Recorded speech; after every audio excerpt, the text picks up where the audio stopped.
fans, and this is the Raider Nation podcast, and welcome. I am your host, Raider Greg, and this show is kind of special, to tell you the truth. We're playing the Dallas Cowboys on Sunday, and I am pumped for this game. Before I get into the show, I want to remind the fans that I really appreciate all the support. I know the fans really enjoyed the video portions we had in the last podcast, but I cannot afford, literally, monetarily, to have those podcasts on the show. It costs too much in bandwidth, and I'm asking if anybody knows a sponsor, someone who want to sponsor the show, and I don't mean a lot of money. I mean, I'm talking like it costs me maybe $50 or $60 a month in order to put on all the video portions of my show. So if anyone out there in Raider Nation land can either donate or wants to sponsor, I'll put it on the webpage. I can sponsor any kind of ad for anybody, anywhere in the nation or in the world. I would really appreciate it. I'm not trying to make any money. I'm just trying to pay for this podcast. And I'd love the video. I'd love to put it on every week because I know how much you fans use it. The last time we put video on, I got 1,500 hits in one day. And I love that. But I cannot afford it because I'm still off work and I won't be returning to work probably until March or April. So I'm having a tough time financially getting through this last, until March or April. I have a hard time. After that, I'll put the videos on for sure. But Raider Nation, rise up. If you like those videos, they were just the beginning. If I get some financial assistance from the Raider Nation, we will have some great parking lot videos that you will be proud of and you'll see over and over again. That's all I got to say about that. I'm not trying to beg or whatever. But if you guys want to see it, I'll put it on. I just need a little assistance. You can donate to me. There's a PayPal little icon on my webpage. Click on it. It's like if everybody who listened to me gave $2 on PayPal, I'd be set. And if I get more money than I need, I will put that money towards the podcast. Matter of fact, I'll put the amount I get on the podcast so that you guys know exactly how much money that I get. So I'm not talking money anymore because this is football and it's time to get ready for America's team. Oh, yeah, right. Anyway, I was looking at some articles from the Dallas pages, and it's kind of funny. They have called themselves the smartest team. Now, Dallas Cowboys, all NFL teams get a 50-question quiz that breaks down their team's intelligence. It's an intelligence questionnaire. It asks you, like, if you had an apples and so many pounds of apples, it's so much a pound, how much would you have to pay for and that's the kind of test it is. It's a general intelligence questionnaire, and the Dallas Cowboys are so far the smartest in the league. Well, I don't care how smart they are. They're coming into the black hole, baby, and they're going to learn how smart they are when they leave. I hope they're smart enough to know how to get to the bus and get out of the parking lot when the game is over, because it's going to be way over for them. And the last time I checked, that a busload of college kids surely didn't want to ride through the bad part of town to get anywhere. They always avoid it. Well, guess what? You're coming right into the bad boy neighborhood, Dallas, and welcome to town. I don't care about your funny little test. I will tell you this. You're coming to bad part of town. You're coming to the Oakland Raiders. You're coming to the Raider Nation. 60,000 screaming fans. And Drew Bledsoe, you better get a bullhorn to change those plays on the line, because you're not going to hear nothing come Sunday. And that's right, Raider fans. We got to make some noise. All right, let's get on to the rest of the show here. I just want to tell you about that smartest team crack. I thought that was hilarious. Okay, defense. Our defense. Now, they've done some great things. Rob Ryan's done some great things. He has kept Kirk Morrison and Danny Clark as linebacker, and he's moved Grant Iron and Tyler Braytons to the defensive end position along with Derek Burgess. I think that was very, very smart move because they're big guys and they can certainly stop the run, and they get a lot of pressure on the quarterback. Now, Drew Bledsoe is like Kerry Collins. He likes to stand in the pocket. He stands in the pocket like the Statue of Liberty. He won't move. This is a great advantage for the Raiders defense, because if Warren Sapp plays the way he played last game, Drew Bledsoe is going to see 99 all day, and he'll probably see it into his coma when he goes unconscious, because Warren Sapp's going to work him over. Now, Parcells likes to get a big physical offensive line. They have one.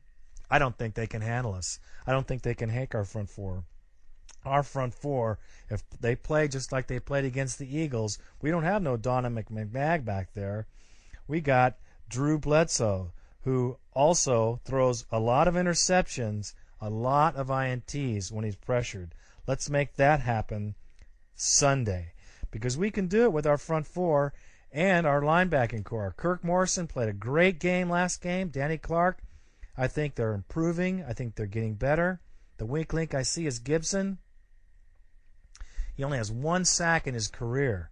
Now, as far as tackles in the secondary, we got to make it happen. Charles Woodson is awesome, no question.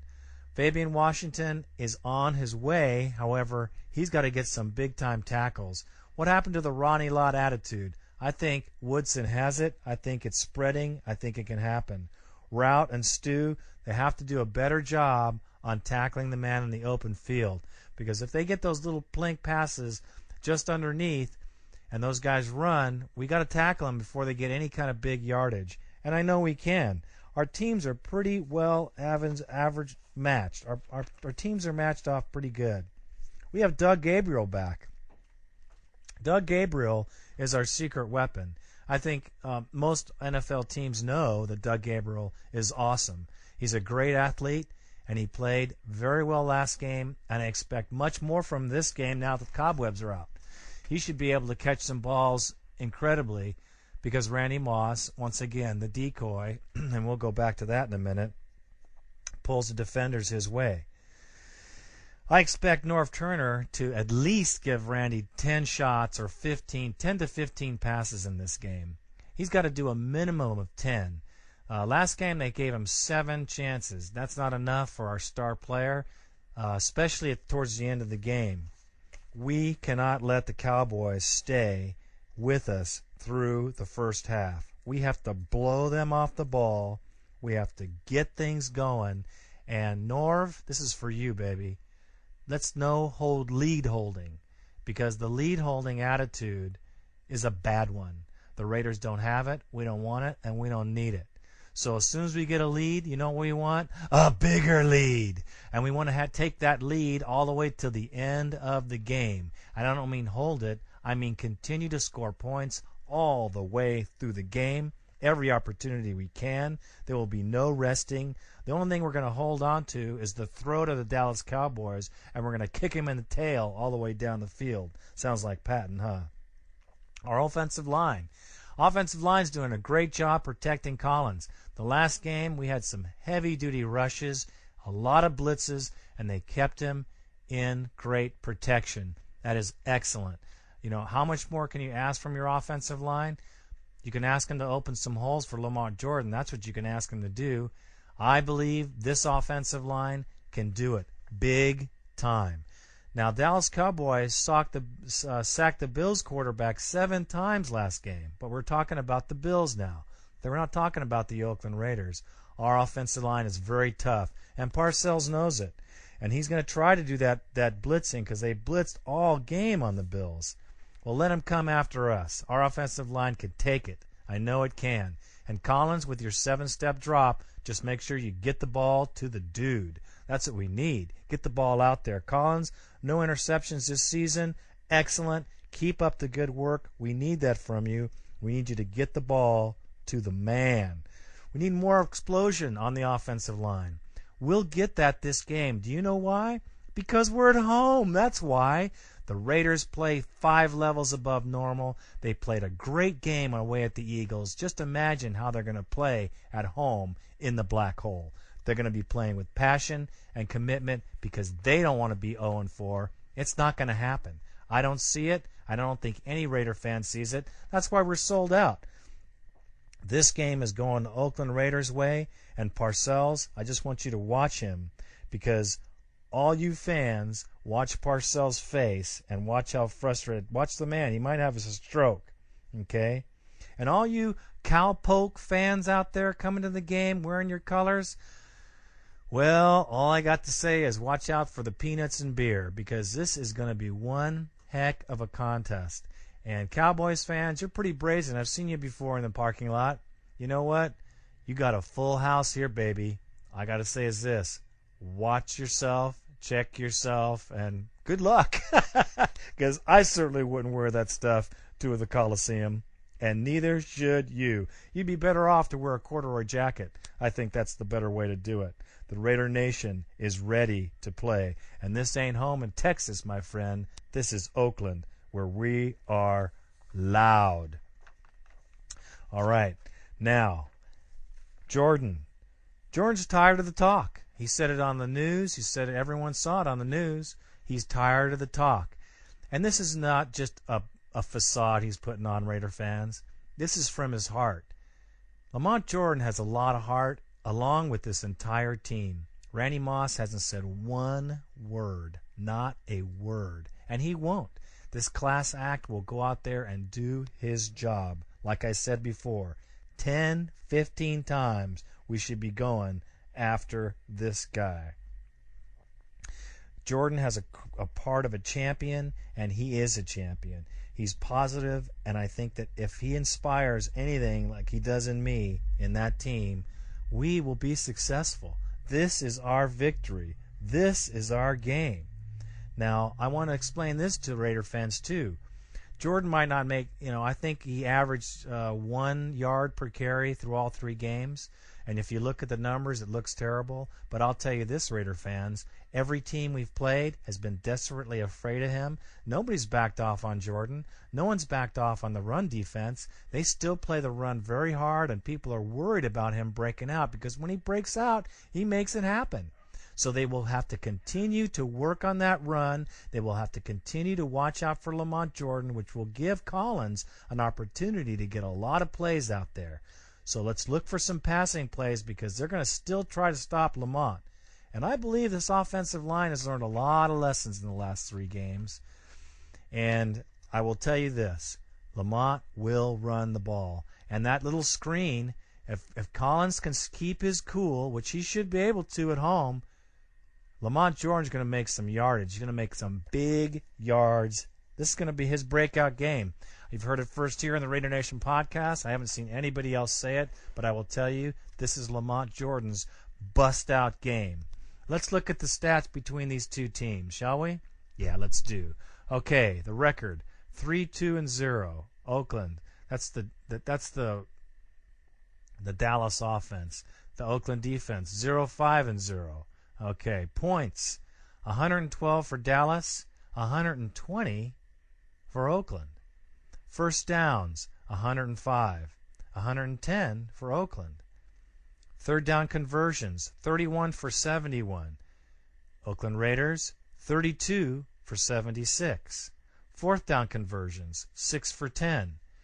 For the Cowboys, 3 for 5 for the Raiders. Total yards, 337 for 1,768 yards. Raiders, 346 for 1,856 yards. Rushing, 155 for 530 yards. Raiders, 148 for 473 yards. Okay, here's the deal. Passing, 109 for 168 for 1,315 yards. 8 TDs and 4 interceptions. That's Dallas. The Raiders, 119 for 191, 1,415 yards, 6 TDs, and 3 interceptions altogether. Sacks, 14 allowed for Dallas, 7 for the Raiders. So if you go down where we're hurting here is penalties. Dallas has 28 for 257 yards. The Raiders have 39 for 333 yards. But if you look at that, that's not very different. There's just a couple of penalties between these two teams. Okay? Now, let's go down to some more. Time of possession, 32 minutes and 18 seconds average for the Cowboys. The Raiders, 32 minutes, 31 seconds average. Now, I want you Raider fans to know this is how close the teams are. Interception returns, 8 for the Cowboys for 19 yards, 4 for the Raiders for 37 yards. Okay? Where they're killing us is field goals, 7 for 8, and we're 8 for 11. That is brutal. Now, the Raiders in all these classifications, okay, all these classifications show that the Raiders and the Cowboys are very evenly matched. Now, Collins has thrown for more yards. We have actually run better, believe it or not, than they've run because their running game is anemic. It's like ours. However, their running back does not have half the potential that our running back has. If you look at the statistics of both teams, we will win this game. With the exception of a dramatic failure somewhere on our team, someone getting hurt, heaven forbid, we will win this game, Raider fans. We're going to win this game. We're going to win it big. So what I'll say, I'll reiterate once again. We will not hold on to a lead. We will keep fighting and beating and scoring until the end of the game. First thing. Second thing, offensive line. Make it happen. Make it happen for your running back. Open some holes. Let's get some things together and move on. Now, another thing. Collins, keep your cool. Make sure you get those screen passes and make sure you make those screen passes. Hit Lamont. Don't underthrow or overthrow the guy. Hit him. If you can connect with him on that screen pass, we're money. He's money. He's going to make that happen for you. We can do it, Raider fans. Jankowski, don't need to say a word to you because you know what you got to do. Raiders secondary. Tackle. Tackle, tackle. Make sure you make the tackle if they make the catch. Coverage, Gibson, do not give people that much room ever. And try to make some tackles, will you? You know, I'll be honest with you, Raider fans. I haven't liked Gibson for 3 years. He was drafted first-round pick in 2001 and has not done anything since he's been here. I don't know why Al Davis stays with him, but he's on the team and we got to keep him. I just hope that he doesn't cause us to lose this game because it would freak me out. It'd be another reason to get rid of the guy. Please play a better game. Please play a better game. Anyways, Raider fan, that's it for the Raider Nation podcast, the pregame show. I hope you enjoyed it, and I hope to have you listeners help me with this video portion of our show because we surely like to have it on. So go Raiders. Let's beat them cowpokes. And remember, there's going to be a lot of people walking around in their Cowboys garb. So let's get it together and let's get it going. Because we can work those Cowboy fans in the parking lot. They're not going to make any noise. They're going to make any noise in the stadium because they're going to be crowded out by the 60,000 fans that are going to show up to cheer on the silver and black. Let's go, Raiders!